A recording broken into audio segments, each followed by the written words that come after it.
introduire, je vais laisser la parole à la modératrice, professeur Rama Dieng. Rama est historienne, anthropologue. Elle est en Écosse. Elle fait partie de la jeune élite intellectuelle africaine dans le monde. Et elle va servir de modératrice pour cette séance. Rama. Clarify what Babakar just said. I was kind of taken aback because roles were not well distributed at the beginning when there were labor confusion, but you may understand what's going on. Very briefly to summarize what Babakar just said. First of all, welcome to all participants here. So this getting together today is just to promote the book written by Mr. Correct me if I'm wrong, the way I pronounce things, Vander something, I'm sorry. Vander something, exactly. Yeah, on world workers. So this is what is uniting us all together today, to start with. So welcome to all participants, those who traveled far to get here. It was not an easy journey, but thank you for embarking on this long journey to be here in the colonial history of St. Louis.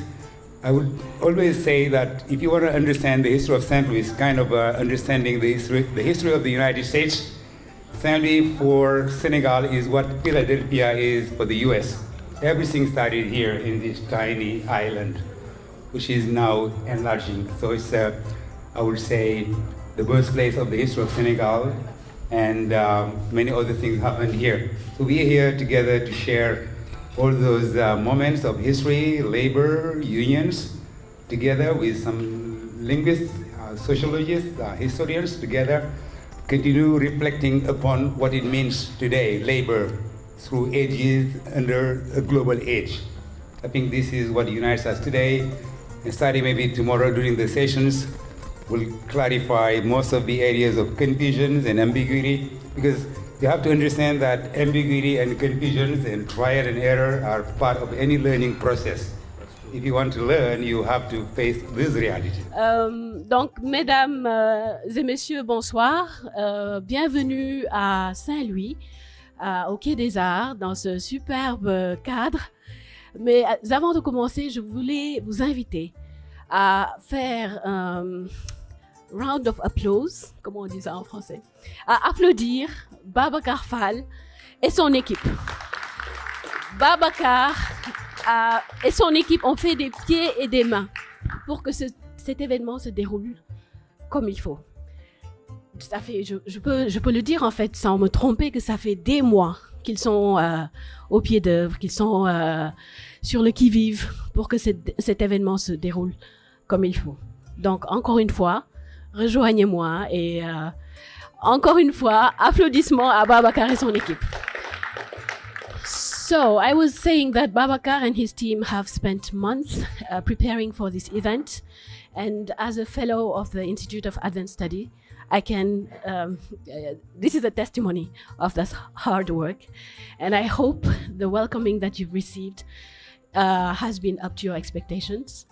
And without further ado, I would like to introduce the topic of this evening, which is a book launch, the book that Marcel van der Linden has edited on workers of the world, a global history of labor, which has been published by Cartala in 2022. Donc ce livre qui nous réunit ce soir, Travailleurs du monde, essai pour une histoire mondiale du travail, a été édité par Marcel van der Linden. Et je peux dire sans me tromper qu'il y a eu beaucoup de mains qui ont contribué derrière les coulisses pour que ce travail puisse être édité par Cartala. Je n'en dirai pas plus, je le laisserai partager cela avec vous. Mais avant toute chose, peut-être lire la biographie de Marcel. Marcel est un historien du travail et des idées politiques, surtout des idées de la gauche. Et je pense que c'est la chose la mieux partagée dans le public ce soir, c'est que nous sommes réunis par cette idéologie politique. Donc Marcel a d'abord étudié l'astrophysique, surprise, comment on quitte l'astrophysique pour devenir historien? Ben, on passe par la sociologie. Il a fait un doctorat en histoire sur le marxisme occidental et l'Union soviétique. Depuis 1983, il travaille comme directeur de recherche à l'Institut international d'histoire sociale et est professeur émérite d'histoire des mouvements sociaux. Marcel a publié de nombreux ouvrages, une soixantaine. Et je ne vous vends pas ce qu'il a fait. Une soixantaine d'ouvrages qu'il a écrits ou coédités sur l'histoire, inclut le Cambridge History of Socialism, qui a été publié en 2 volumes en novembre 2022, avec pas moins de 68 contributeurs, avec des chapitres, par exemple, sur les socialismes africains et arabes.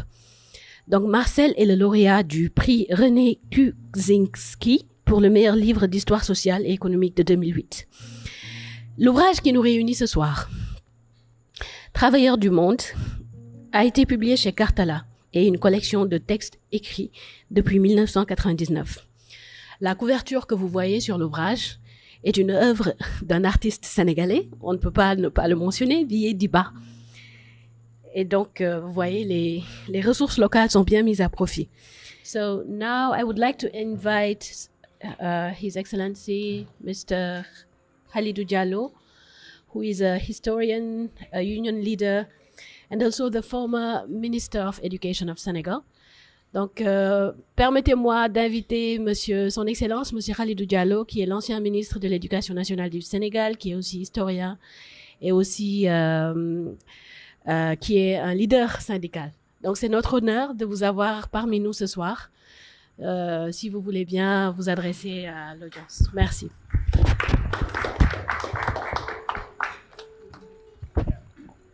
Et bonsoir. Je voudrais d'abord remercier mon ami, professeur Babacar Fall, qui a été mon formateur. Hein? Je voudrais remercier mon ami Babacar Fall, qui a été mon formateur, parce que j'ai été instituteur, puis ensuite professeur de lycée, mais nous sommes de la même génération. Mais comme je suis passé par instituteur, j'ai été instituteur pendant 10 ans. Et bien ensuite à l'université, donc c'est mon collègue et formateur, donc je voudrais le remercier. Alors, j'avais beaucoup écrit pour commenter ce livre, mais les conditions de la salle ne me permettent pas de lire. Mais je vais essayer de résumer à peu près ce que j'ai fait. Il faut noter d'abord que Marcel est un savant. Hein?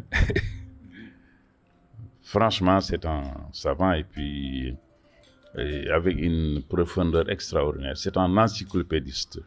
Regardez bien, c'est un livre de 501 pages avec une bibliographie de 80 pages, plus de 1700 titres, 1700 titres et auteurs. Et il a tout. Puis ça, vous voyez, ça c'est extraordinaire. Avec des tableaux. Voilà. Alors, la problématique du livre d'abord, c'est qu'il fait une critique de l'approche de l'histoire traditionnelle. Parce que du point de vue de l'histoire du monde du travail, en parlant de la conception de Karl Marx de l'ouvrier est un individu avec un contrat face à un employeur et qui lui vend sa force du travail. C'est ça l'ouvrier individuel. Or, tout le monde sait que non seulement l'ouvrier a une famille, l'ouvrier a un environnement, mais également il y a d'autres types de travailleurs. Il y a l'esclave, il y a les domestiques, il y a les métayers, il y a beaucoup d'autres types de travail. Donc d'abord là, il passe une définition traditionnelle du travailleur à une définition moderne du travailleur.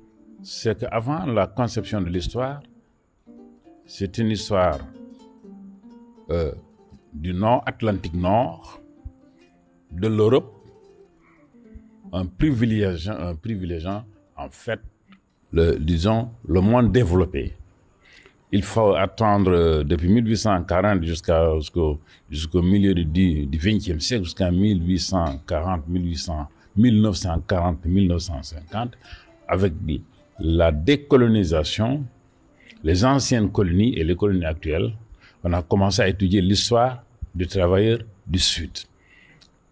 Donc, l'histoire d'abord très européenne, très occidentale, ensuite histoire du Sud, ensuite histoire des colonies et des colonies. Donc, il faut faire une différenciation. Il y a une différenciation entre cette histoire qui est progressive, qui centre sur ces gens-là, et l'histoire telle qu'elle doit être. Il a démontré que le travail national, local, se mondialise. Il est parti de l'exemple de Rosa Luxembourg, qui a démontré, avant la Première Guerre mondiale, après la Première Guerre mondiale, que des problèmes de travailleurs en Angleterre pourraient avoir des conséquences en Inde, en Australie, un peu dans le monde. Donc, une histoire locale, c'est impossible dans le cadre de la mondialisation. Donc, il faut absolument qu'il y ait un lien entre le travail national au niveau d'une nation, parce qu'il y a une interconnexion mondiale. Donc, on ne peut pas aujourd'hui faire une histoire du travail dans un territoire, dans une nation, dans un État-nation, dans un continent, parce qu'il y a une interconnexion des continents et il y a une interconnexion au niveau mondial. Donc, il faut une approche mondiale du travail au lieu de partir d'une approche locale, nationale du travail. Et pour commencer, il faut nous rappeler qu'à la fin du XXe siècle, dans les années 90, le travail ou l'histoire du travail, les études du travail étaient vraiment en crise. Je me rappelle quand j'ai commencé à étudier à l'université à 84, mon chef du département m'a dit « Si vous voulez éviter des étudiants, il faut enseigner l'histoire du travail ». Donc c'était vraiment la crise. Il y avait aussi pas mal de funérailles académiques. Et quelqu'un qui a participé à ce jeu était un certain Marcel van der Linden, qui a publié en 1994 un livre The End of Labor History, la fin de l'histoire du travail, mais avec une question mark, au moins. Mais depuis, on observe une véritable renaissance de cette thématique. Et cette renaissance est vraiment en lien étroit avec la crise financière, les inégalités croissantes, l'augmentation, il est très tard, du travail informel et précaire, et surtout sur le fait que ce travail précaire et informel se trouve de plus en plus aussi dans les pays industrialisés de l'Atlantique Nord. Et aussi, bien entendu, la transformation des mondes du travail à travers les phénomènes tels que l'automatisation et la sous-traitance. Et ce que le livre de Marcel van der Linden, et Monsieur le ministre l'a déjà dit en quelque sorte, a introduit ou a impulsé, c'est vraiment en soulignant, entre autres, que le prolétaire de sexe masculin, plutôt que d'être l'incarnation par excellence des travailleurs, n'était qu'une simple catégorie parmi d'autres. Donc l'analyse du travail au-delà du travail salarié, qui surtout, c'est grâce au livre de Marcel, une importance grandissante, notamment parce qu'elle permet à la recherche sur le travail d'inclure des groupes marginalisés et leurs activités. Et dans les études africaines, cela se traduit par la grande variété des formes de travail actuellement considérées. Si vous regardez les livres récents sur l'histoire du travail en Afrique, on lit des choses sur, bien entendu, les femmes qui exécutent des travaux domestiques et au foyer, les entrepreneurs qui essaient de faire démarrer leurs affaires, les employés du gouvernement qui font leur service dans le bureau, dans le ministère, les contrebandiers, les pickpockets, les musiciens et les athlètes. Je ne parlerai très longue. J'essaierai de parler français, mais mon français n'est pas courant. mais néanmoins, je s'assurerai. C'est d'une grande honneur pour moi de recevoir le premier exemplaire de Travailleurs du Monde. Enfin, mon livre sera disponible dans la vaste zone francophone. Si je ne me trompe pas, c'est surtout dû à mon ami et ancien doctorant génial, Babacar Fall. Il a pris l'initiative de cette publication et a travaillé avec beaucoup de persévérance à la réalisation du projet. Babacar a émergé au cours des 10 ou 15 dernières années comme peut-être l'historien africain de l'histoire du travail qui fait le plus autorité. Et je suis heureux de collaborer avec lui. De plus, je dois bien sûr mentionner Andreas Eckert, mon merveilleux collègue qui est devenu un cheville ouvrière de l'histoire mondiale du travail au cours des 12 dernières années. Andreas a non seulement dirigé, on a déjà mentionné ça avec beaucoup de succès, le centre de recherche Rework à Berlin, mais il a également grandement contribué à l'essor de notre domaine de recherche par d'autres moyens. Personnellement, j'ai eu de la chance que son centre soit prêt à payer non seulement la traduction allemande, mais aussi la traduction française de mon livre. Merci bien. Troisièmement, je voudrais remercier mes collègues de la maison d'édition Cartala qui ont travaillé sur le livre avec un effort incroyable. Mon interlocuteur était Charles Becker, extrêmement prudent et efficace, sur qui je pouvais toujours compter. Merci aussi, mais il n'est pas là. Enfin, je voudrais également exprimer mes sincères remerciements au professeur Gorgui Dieng et à Madame Yacine Diop-Gueye qui ont traduit le livre avec le plus grand soin et sans demander des questions. Ils savaient tout. Je suis sûr que c'était une tâche énorme, mais le résultat s'est avéré magnifique. Merci aussi. Enfin, je voudrais ajouter que la nouvelle édition française a plus à offrir que la version anglaise originale, à deux égards. Tout d'abord, une très belle section photo a été ajoutée, c'était l'initiative de Babacar. Et deuxièmement, j'ai écrit une nouvelle introduction assez complète qui résume le développement dans notre domaine ces dernières années. Je remercie tout le monde pour leur soutien fantastique et, en termes de marin, je souhaite au livre un très bon voyage. Merci. For me to receive the first copy of the Travailleurs du Monde, I'm very glad that this book has now been published in French so that it becomes available in this huge francophone part of the world. And if I'm not mistaken, then it was especially my friend and former brilliant doctoral student, Babacar Fall, who was behind this. He has taken the initiative to develop this publication, and he has, with a lot of energy, worked on it in the last years. Babacar himself has, during the last 10 or 15 years, emerged as one of the most important, perhaps the most important historian in Africa of labor history, of labor. And I'm thanking him.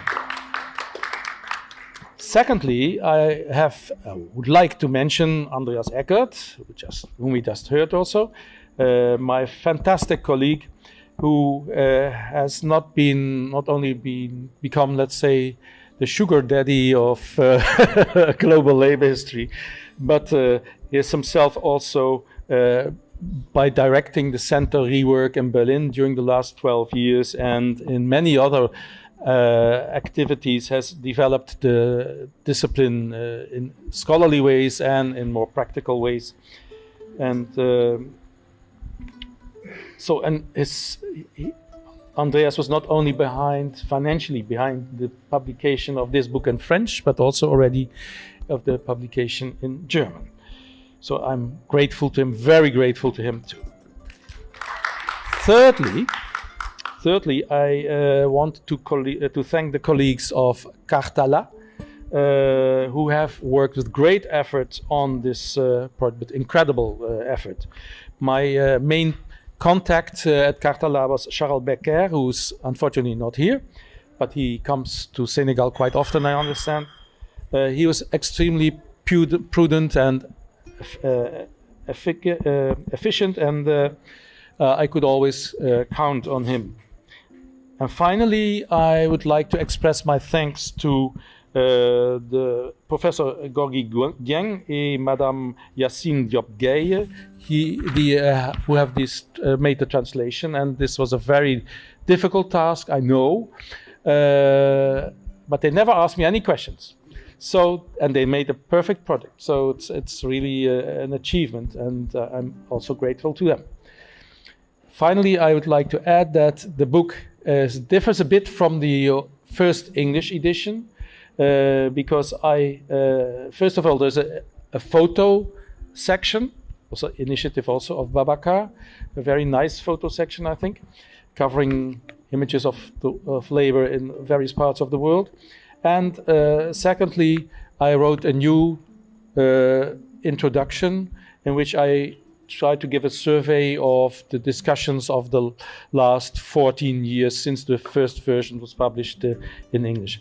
And I would like to thank now everybody for his or her fantastic support. And in terms of the sailors, I would say I wish the book a good journey.